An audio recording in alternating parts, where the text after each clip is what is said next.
Assalamualaikum warahmatullahi wabarakatuh. Alhamdulillahirabbil alamin. Allahumma shalli wa sallim wa barik ala sayyidina Muhammadin wa ala alihi washabbihi ajmain.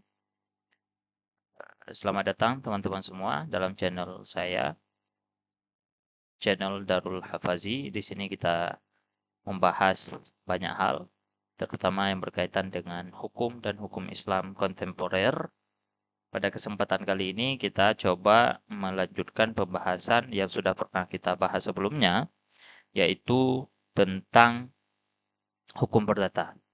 Pada video sebelumnya, teman-teman bisa cek nanti di pojok kanan atas ini, atau sebelah sini kayaknya, sebelah ke sini. Silakan dicek video sebelumnya. Kita sudah bedah tentang pengertian dan ruang lingkup dari hukum perdata sebagai pengantar awal. Nah, pada lanjutan kali ini kita coba bedah bagaimana materi kedua, yaitu tentang sejarah hukum perdata di Indonesia. Nah, ini sejarah hukum perdata di Indonesia. Nah, teman-teman semua, materi ini penting sebagai lanjutan karena terkadang kita paham satu konsep yang dijelaskan tapi tidak menemukan relasi bagaimana konsep itu terbentuk di suatu daerah, di suatu wilayah, terlebih di Indonesia yang sangat luas dan beragam konteks hukumnya. Di sini kan banyak sekali hukum, hukum adat, hukum nasional, hukum agama, dan semuanya itu coba kita jelaskan pelan-pelan untuk menemukan bagaimana sebetulnya perkembangan hukum perdata ini. Kita bedah khusus hukum perdata untuk mendapatkan informasi sejarahnya. Karena nanti kita akan menemukan rupanya di Indonesia itu banyak beragam hukum yang berlaku. Sebelum kita mulai teman-teman, saya ingin mengingatkan silakan bantu kami untuk terus semangat menjelaskan informasi penting seperti ini yang berkaitan dengan keilmuan, yang mudah-mudahan bisa memotivasi kami ya dengan cara tekan tombol subscribe-nya jika memang video ini relevan, bermanfaat untuk teman-teman semua. Jadi saya buat ini bukan hanya untuk kelas mahasiswa saya di STAI Darul Abrar Aceh Jaya, tetapi saya juga ingin share kepada teman-teman semua yang sudah sering mengikuti channel ini. Teman-teman semua, sejarah hukum yang akan kita pelajari nanti ada setidaknya 4 bagian atau 5 bagian. Pertama, kita akan coba bedah bagaimana sistem atau sejarah hukum perdata di masa kerajaan ini. Kemudian bagaimana sistem atau sejarah hukum perdata masa penjajahan, apa yang berubah dari hukum masa kerajaan dengan penjajahan, kemudian dilanjutkan ketika masa kemerdekaan. Baru kemudian kita coba kaitkan apa perubahan yang terjadi ketika masa kemerdekaan hingga masa kontemporer. Kontemporer ini teman-teman artinya adalah kekinian, hukum yang berlaku saat ini. Baru sebagai mahasiswa hukum ekonomi syariah, baru kita coba bedah nantinya bagaimana sebetulnya sinergi hukum kontemporer atau hukum yang ada di Indonesia dengan syariah. Apakah ada poin-poin syariah yang ada di dalam hukum kontemporer atau tidak? Nah, itu kurang lebih sebagai pengantar awal. Saya ingin memperkenalkan kembali, saya adalah Muhammad Habibi MZ, dosen yang ditugaskan untuk mengajar hukum perdata pada prodi hukum ekonomi syariah pada STAI Darul Abrar Aceh Jaya. Teman-teman yang mengikuti mata kuliah dengan saya, setidaknya kita perlu melihat 3 standar kompetensi sebagai mahasiswa yang diharapkan untuk kita pahami.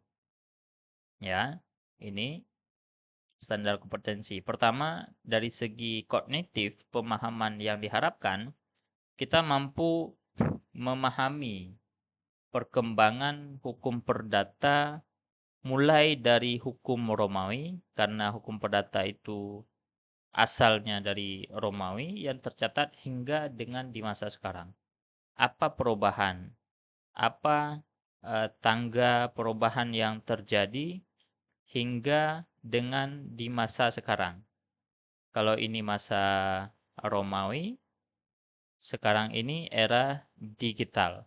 Apa perkembangan yang terjadi? Apakah alat bukti yang digunakan pada masa Romawi ini masih sama dengan yang digunakan pada era digital seperti sekarang ini? Ya, pasti itu ada banyak hal yang berbeda tentunya. Kemudian kita juga mencoba melihat bagaimana pluralisme hukum di Indonesia. Pluralisme ini adalah bagaimana kita melihat hukum, ada banyak, ada hukum Islam tadi, ada hukum eh, adat, ada hukum negara. Nah, bagaimana ketiga hukum ini saling berjalan beriringan? Bagaimana proses perjalanannya, bagaimana jika satu yang dengan yang lainnya itu berbeda-beda, akan tetapi ia tetap berjalan, mana yang didahulukan. Nah, memahami tentang pendahuluan ini, kita perlu melihat yang namanya pluralisme hukum. Bagaimana hukum itu berjalan, saling menghormati antara satu sistem dengan sistem yang lainnya. Kemudian pada aspek psikomotorik, ini adalah aspek sikap yang diharapkan kepada mahasiswa. Kita mampu mengaplikasikan teori hukum perdata untuk menyelesaikan sengketa kontemporer. Artinya kalau ada satu kasus misalnya tentang jual beli, teman-teman bisa proses sesuai dengan teori yang ada dalam hukum perdata. Apa saja syarat-syarat yang diperlukan agar jual beli ini bisa sesuai dengan teori dalam hukum perdata. Itu satu. Yang kedua. Kemudian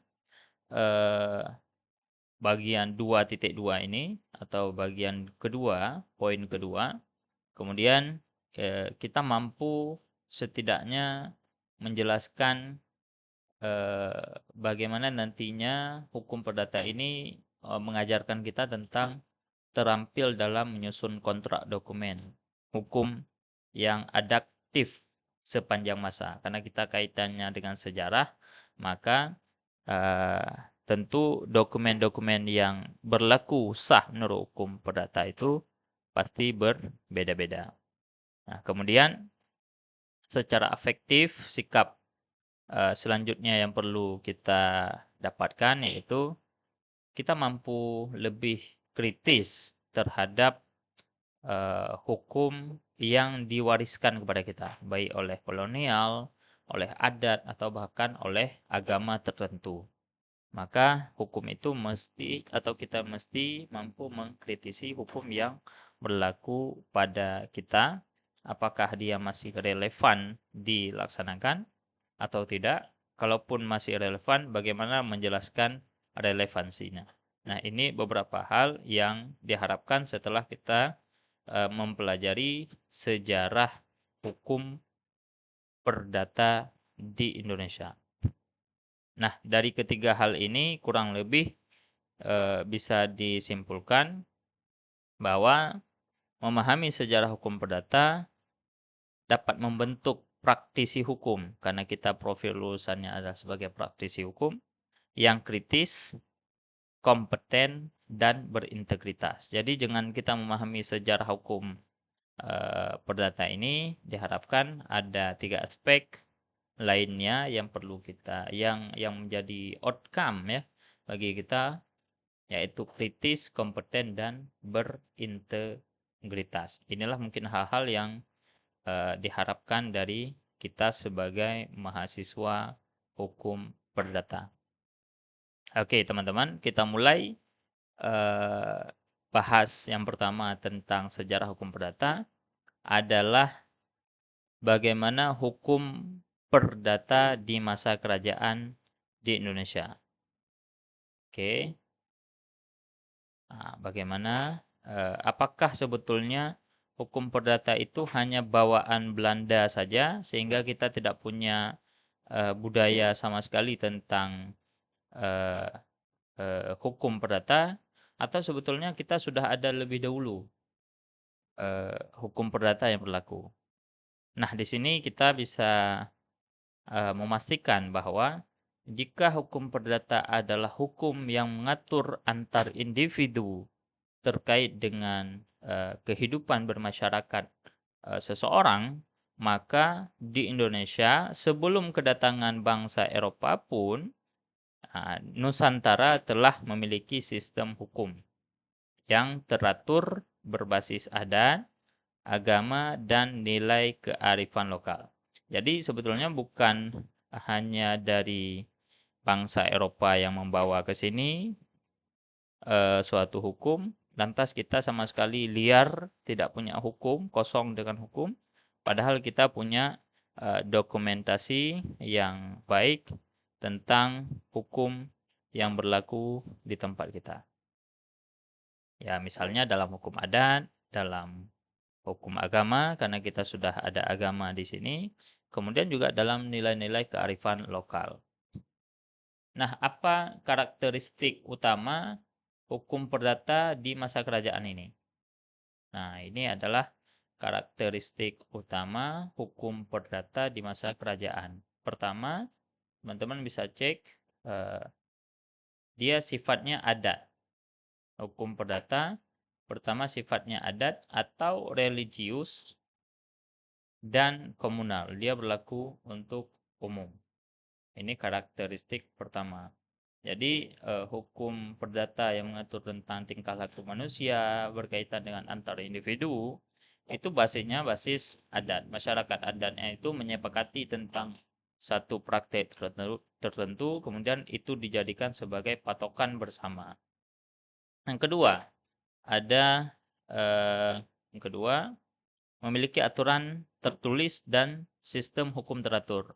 Jadi tidak hanya yang tidak tertulis tentunya, tapi adat ini kemudian dibawa menjadi hukum yang tertulis, hukum teratur. Nanti kita akan sebutkan di bawah ini beberapa contoh saja sistem hukum yang berlaku yang ada. Walaupun nanti di selain ketiga ini masih banyak ketentuan-ketentuan hukum yang mengatur terkait dengan keperdataan di Indonesia. Nah, kemudian karakteristik yang ketiga menjunjung tinggi keadilan, integritas, perdagangan, dan kesejahteraan dari rakyat. Jadi tujuan dari hukum itu bukan dibentuk untuk mengatur tanpa ada kesejahteraan, akan tetapi memang dia dibentuk karena ada aspek keadilannya. Dia telah dibuat untuk kepentingan perdagangan dan juga untuk kepentingan masyarakat atau rakyat yang ada di wilayah itu.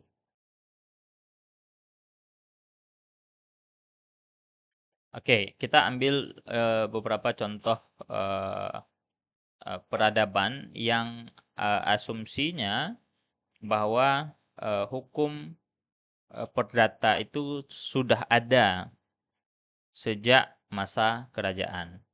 Salah satu contohnya misalnya kerajaan Majapahit yang terkenal sudah sangat lama ada di Nusantara. Teman-teman bisa membaca lagi nanti tentang sejarah kerajaan ini, bagaimana perkembangannya, sejauh apa kerajaan Majapahit ini. Akan tetapi yang penting kita dapatkan informasi bahwa ternyata di kerajaan Majapahit ini ada satu kitab undang-undangnya yang digunakan. Namanya Kutara Manawa. Kitab Kutara Manawa ini rupanya kitab yang kalau dianalisis oleh ahli hukum di Indonesia itu dikatakan bahwa kitab ini mirip dengan hukum perdata Indonesia. Sehingga banyak yang masukkan kitab ini sebagai kitab yang berbasis pada hukum perdata pada masa kerajaan Majapahit. Lalu apa saja isi dari kitab Kutara Manawa ini? Kurang lebih di sini membahas tentang bagaimana sistem kewarisan. Kemudian ada perdagangan, juga mengatur tentang utang piutang, gadai, dan kadaluarsa. Nah, dalam kitab ini, kalau kita melihat materinya seperti ini, maka jelas dia itu mengatur tentang hukum perdata yang digunakan oleh kerajaan. Itu yang pertama. Yang kedua, di dalam kitab ini juga secara tegas menjelaskan tentang melarang bunga berlebihan dan penipuan dalam perdagangan. Ini keterkaitan dengan bagaimana teori perikatan yang di dalamnya memuat tentang sesuatu yang boleh dan tidak boleh dikerjakan dalam perdagangan. Ini salah satu contoh kitab dalam kerajaan Majapahit yang kitab itu dianggap sebagai material dari hukum perdata di masa kerajaan. Kemudian ada Kesultanan di Aceh. Nah, kita di Aceh sudah mengenal banyak sudah mengenal bagaimana perkembangan tentang kerajaan Aceh. Nah, di sini salah satu aturan hukum itu disebut dengan kanun. Sampai sekarang masih berlaku. Di masa kerajaan, salah satu kanun yang terkenal, walaupun ada kanun-kanun yang lain nantinya, tapi ada yang terkenal yaitu Kanun Mengkuta Alam. Secara umum, Kanun Mengkuta Alam ini semacam kitab konstitusi untuk kerajaan Aceh. Nah, meskipun demikian, ada subbagian penting yang di dalam kanun ini yang juga mengatur tentang perdagangan, pajak, hukum keluarga atau muamalah Islam. Walaupun nanti akan diterjemahkan ke dalam beberapa kanun yang lain dalam menjelaskan tentang keberadaan sistem hukum perdata di Aceh. Salah satu kitab misalnya yang ditulis juga oleh salah satu ulama besar di Aceh masa itu, yaitu Syekh Abdul Rauf Asingkili, yaitu tentang kitab Mir'atul Tullab. Ini kitab hukum perdata yang menjelaskan bagaimana penyelesaian masalah hukum yang terjadi di Indonesia, di Aceh. Nah, selain itu juga ada kitab Safinatul Hukam. Itu adalah kitab sejarah yang lumayan besar yang ditulis oleh Syekh pemikiran Jalaluddin At-Tarussani kalau tidak salah saya, itu membedah tentang bagaimana mekanisme penyelesaian perdata yang ada di Aceh. Artinya bahwa ternyata sebelum Belanda datang pun ke Aceh itu sudah ada hukum perdata yang berlaku.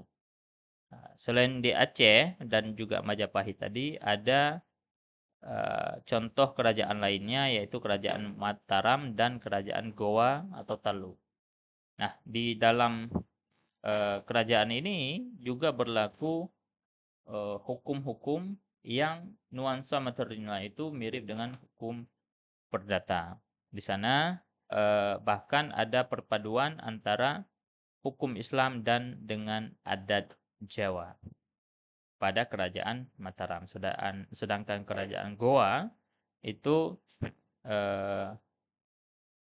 pembahasan tentang adat itu sejajar dalam urusan pejabat syariat dan sejajar dengan adat dalam urusan perdata seperti nikah dan waris. Ini adalah beberapa contoh kasus bahwa ternyata di dalam kerajaan pun itu hukum perdata sudah ada. Maka kita simpulkan pada bagian ini bahwa hukum perdata pada masa kerajaan menjadi fondasi awal terbentuknya sistem hukum Indonesia yang adil, religius, dan berkeadaban.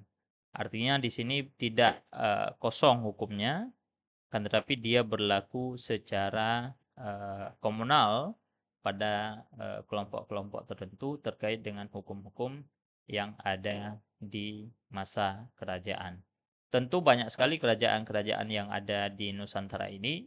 Kita mengambil 3 contoh sampel saja untuk menunjukkan bahwa memang ada material hukum perdata di Indonesia. Lanjut. Lalu bagaimana sejarah hukum perdata itu masa penjajahan Belanda? Bagaimana proses yang terjadi ketika Belanda datang ke Indonesia untuk melakukan ekspansi dalam berbagai bentuk. Apakah hukum juga termasuk di dalamnya? Ya, pada masa penjajahan Belanda yang akan kita masuk pembahasannya ini adalah fase penting bagaimana hukum Belanda ini kemudian berlaku sampai dengan sekarang di Indonesia. Oke. Pada masa kolonial tersebut, Belanda menerapkan sistem hukum yang berbeda-beda berdasarkan golongan masyarakat. Jadi ketika Belanda datang ke Indonesia,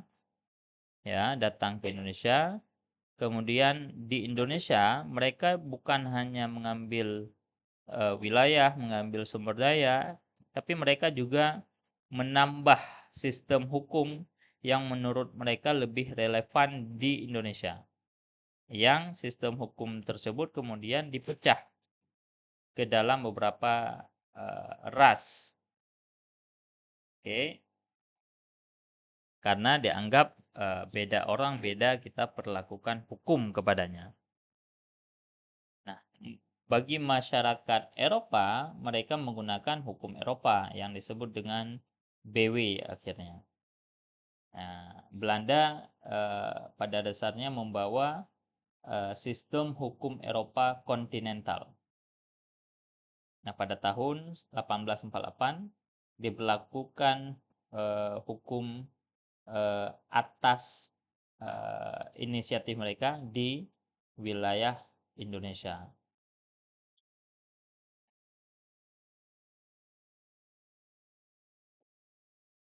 Nah, hukum inilah yang berlaku bagi bangsa Eropa.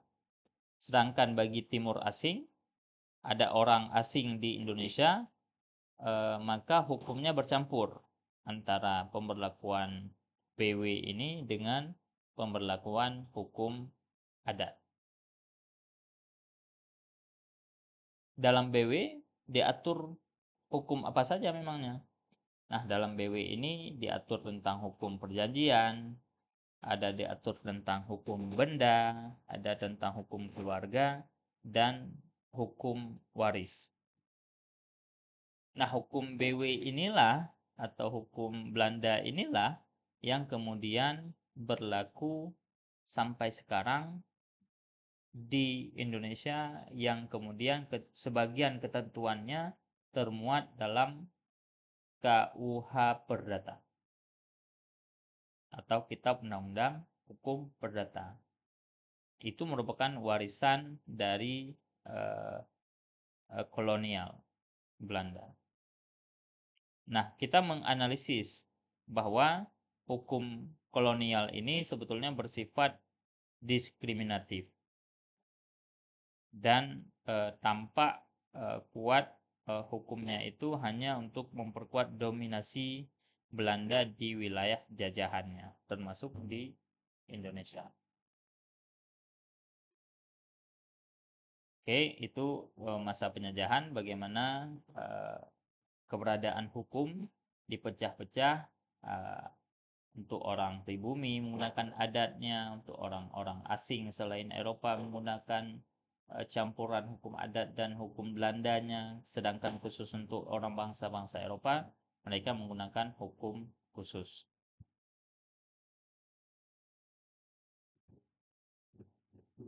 Oke, kita lanjutkan selanjutnya.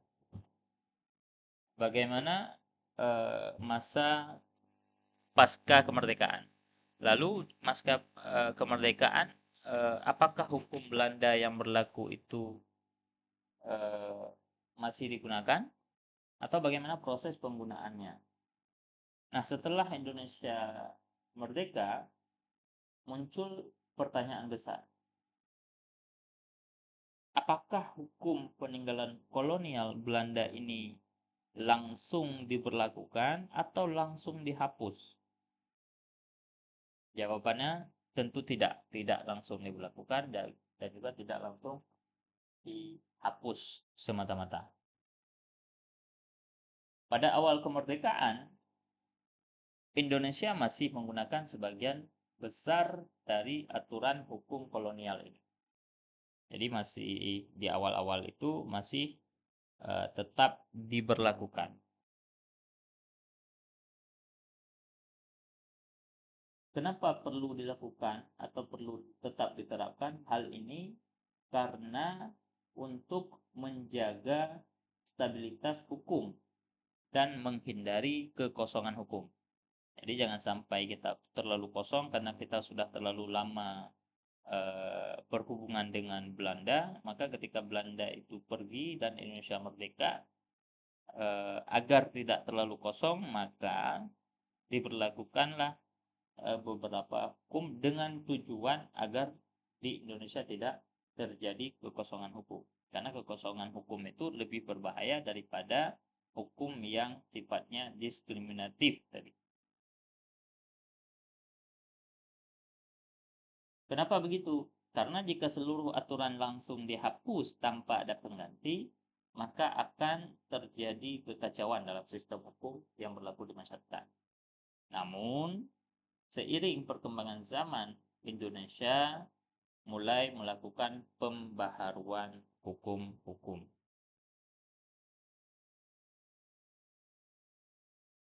Oke, misalnya beberapa hal yang sudah saya kutipkan di sini tentang status hukum Belanda atau BW sebagai buku pedoman dalam hukum perdata.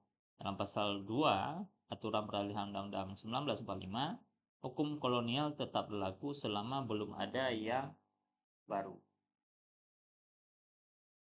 Nah, BW ini tidak berlaku sebagai undang-undang, melainkan hanya sebagai buku pedoman berisi asas-asas hukum. Hakim diberi diskresi untuk mengesampingkan pasal BW yang bertentangan dengan semangat kemerdekaan. Jangan sampai menggunakan semua, tapi pada beberapa hal yang tidak bertentangan dengan semangat kemerdekaan, maka itu tetap digunakan. Tujuannya apa? Kenapa itu kok masih bisa digunakan? Tujuannya untuk menghadirkan keadilan, tapi keadilan yang dihadirkan itu mesti sesuai dengan nilai-nilai kemerdekaan yang sudah diperjuangkan oleh founding father kita semua. Nah, terus berkembang, maka pada tahun 1963 keluarlah surat edaran Mahkamah Agung yang menjelaskan tentang penghapusan pasal diskriminatif. Nah, ada beberapa pasal diskriminatif, maka itu dihapus oleh peraturan Mahkamah Agung. Ini tujuannya adalah sebagai langkah konkret Mahkamah Agung untuk menghapus pasal-pasal yang memang dianggap diskriminatif atau tidak sesuai dengan perkembangan zaman. Misalnya penghapusan pasal tentang ketidakberdayaannya istri dengan suami jika terjadi sengketa. Nah, di sini istri sebagai subjek hukum dibatasi kecakapannya, sedangkan kini berubah menjadi kini setara secara hukum antara suami dan istri. Kemudian juga ada resiko jual beli barang yang memberatkan pembeli, kini diubah demi rasa keadilan. Nah, hingga saat ini muncul aturan-aturan lain selain ini yang berkaitan dengan hukum perdata secara sektoral. Ya, misalnya ada Undang-Undang Perludem 1960, kemudian ada Undang-Undang Perkawinan 1974. Nah, di sini banyak bagaimana keadaan hukum perdata Belanda yang ada digunakan, kemudian beberapa hukum perkawinan yang nuansanya sudah berubah, yaitu dari nuansa mirip-mirip hukum Belanda, sedangkan sekarang digunakan nuansa hukum Islam. Oke, sekarang bagaimana hukum perdatanya yang berlaku di masa kini atau masa kontemporer? Nah, di abad ke-21 ini, hukum perdata di Indonesia telah banyak perkembangan, banyak adaptasi yang dilakukan, sehingga hal-hal yang pada sebelumnya tidak dijelaskan atau tidak mampu diselesaikan secara hukum, maka karena perkembangan teknologi dikembangkan. Ya, ada perkembangan-perkembangannya. Misalnya, objek hukum tidak terbatas lagi pada benda-benda fisik, tapi telah meluas pada aset-aset digital dan informasi. Nah, ini telah terjadi perkembangan misalnya tentang Undang-Undang ITE. Ini juga bagian dari hukum perdata, bahkan terkait dengan kepemilikan media sosial, kepemilikan harta digital, itu semuanya menjadi bagian penting dalam hukum perdata di masa kontemporer. Begitu juga dengan perlindungan data pribadi. Nah, ini menjadi bagian yang sangat penting sebagai bagian dari hukum perdata yang ada saat ini.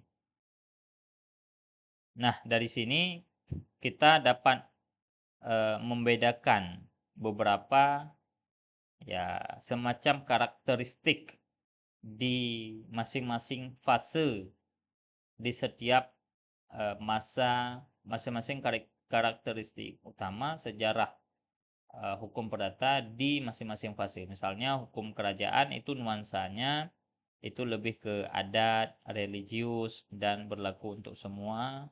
Ini terlihat dalam beberapa instrumennya seperti yang sudah kita jelaskan tadi.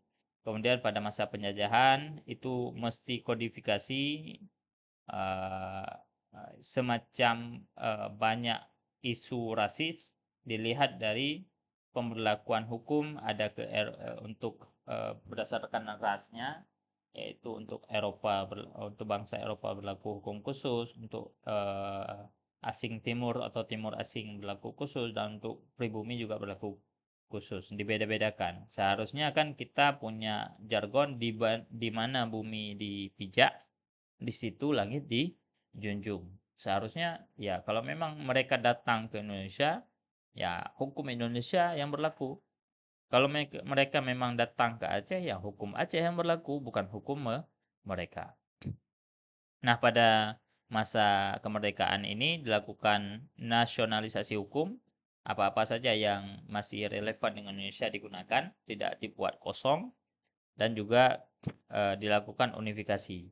Dibuat unik semacam penyesuaian dengan keadaan real yang ada di masyarakat Indonesia. Pada masa kontemporer ini banyak perubahan terkait dengan digitalisasi. Karena perkembangan teknologi, banyak hal-hal keperdataan yang berubah terkait dengan perlindungan data digital masyarakat di Indonesia. Nah, apakah hukum perdata ini punya relevansi dengan hukum ekonomi syariah? Nah, kita bahas ini karena kita tambahkan satu slide karena kita dari prodi hukum ekonomi syariah. Apakah ada keterkaitan antara sejarah hukum perdata dengan hukum ekonomi syariah?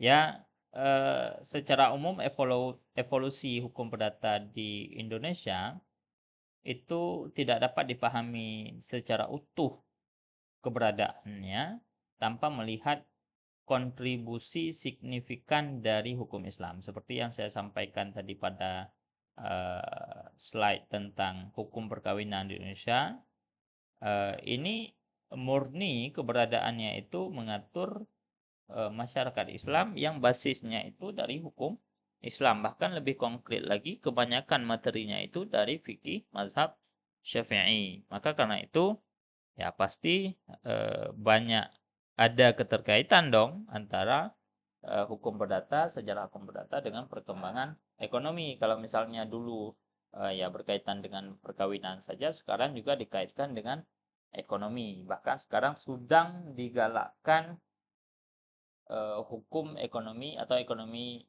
syariah di Indonesia, bahkan menjadi kapitalisasi ekonomi syariah paling besar di Asia Tenggara. Nah, ini adalah upaya yang dilakukan oleh banyak tokoh agar hukum perdata itu juga atau hukum ekonomi itu juga masuk dalam nuansa hukum perdata yang Indonesia, agar hukum perdata yang ada di Indonesia ini juga sejalan dengan keberadaan hukum Islam yang mayoritas di Indonesia itu kebanyakan adalah Muslim. Hal ini terlihat misalnya dari positivisasi. Jadi ada upaya melakukan kodifikasi hukum ya, dibawa fikih muamalah menjadi bagian dari sistem hukum nasional. Ya, yang sifatnya tadi isinya dalam kitab-kitab fikih diajarkan pada majelis-majelis dan pesantren-pesantren dalam kehidupan masyarakat, kan tapi kemudian materinya itu diangkat menjadi lebih formal yang menjadi sistem hukum yang berlaku untuk sistem hukum di tingkat nasional. Nah, ini banyak hukum-hukum yang berlaku itu berkaitan dengan hukum ekonomi syariah. Kita ke depan memang akan banyak sekali membahas bagaimana perkembangan hukum ekonomi syariah itu di Indonesia, termasuk bagaimana perkembangan hukum ekonomi syariah di Aceh. Karena di Aceh sudah ada kanun khusus, bahkan di Aceh menjadi satu-satunya provinsi yang tidak boleh ada transaksi konvensional. Kalau ada itu bermasalah dengan hukum, karena lembaga keuangan syariah menjamin keberadaan keuangan syariah harus terlaksana dengan baik di Aceh. Ini adalah salah satu bentuk positivisasi atau kodifikasi hukum Islam ke dalam hukum dalam sistem hukum nasional. Kemudian juga kita bisa melihat bagaimana perbedaan antara BW dengan KHS, kompilasi hukum ekonomi syariah. Itu banyak asas, banyak prinsip, banyak pasal yang kemudian bertentangan dan berbeda. Tentu kalau sudah bertentangan seperti ini, maka KHS lah yang berlaku, karena itu adalah hukum yang terbaru yang dipositifkan oleh sistem hukum di Indonesia. Nah, ini beberapa unsur perbandingan yang mungkin teman-teman perlu memahami secara maksimal ke depan, karena ini menjadi inti dari kemampuan teman-teman sebagai alumni hukum ekonomi syariah. Kita rangkum materi kita pada hari ini. Pertama, sejarah hukum perdata di Indonesia adalah narasi panjang tentang resistensi, adaptasi, dan transformasi yang terus berkembang mengikuti dinamika zaman untuk mewujudkan keadilan bagi seluruh rakyat. Bukan tidak mungkin apa yang sudah berlaku sekarang ke depan, misalnya tahun 2045 itu terjadi perubahan, atau bahkan tidak perlu menunggu 45, 2035 saja atau 2036, 10 tahun lagi itu pasti akan ada perubahan-perubahan yang terjadi mengikuti dengan perkembangan zaman. Apa yang lebih relevan pada zaman tersebut itu yang diberlakukan. Kita mempelajari ini untuk mengetahui bagaimana proses perubahannya, sehingga ketika masa perubahan nantinya kita ada di situ, kita tahu bagaimana proses perubahan itu dapat dilakukan. Nah, teman-teman silakan pahami ini dengan baik, temukan perbedaan antar masing-masing, karena insya Allah kita akan membahas lebih rinci, ya semacam ujian lah dalam eh, UTS atau ujian akhir semester. Teman-teman, sementara ini saja materi kita pada hari ini. Kurang lebih kita sudah bahas selama berapa jam ini udah? 40 menit ya. 40 menit kita bahas tentang sejarah hukum perdata. Ya memang kalau misalnya ingin memperdalam silakan dibaca lebih lanjut dalam buku-buku hukum perdata. Di sana banyak penjelasan detailnya. Ini sebagai gambaran awal bagi kita bahwa ternyata hukum perdata di Indonesia tidak hanya semata-mata dari Belanda, tapi ada proses yang berkembang, bahkan ada perubahan-perubahan yang terjadi, ada keterkaitan antara satu sistem dengan sistem hukum yang lain. Terima kasih teman-teman telah mendengarkan sampai dengan saat ini. Untuk apa yang sudah kita pelajari, untuk apa yang sudah kita dengarkan, baik yang panjang maupun yang pendek, mudah-mudahan itu bisa bermanfaat bagi kita semua, khususnya bagi kita di prodi hukum ekonomi syariah. Sekali lagi, jangan lupa teman-teman tekan tombol subscribe-nya untuk memotivasi melakukan perkembangan terhadap channel ini. Ke depan misalnya ada materi yang ketiga bisa langsung di notif. Terima kasih teman-teman semua. Saya akhiri wabillahi taufiq wal hidayah. Assalamualaikum warahmatullahi wabarakatuh.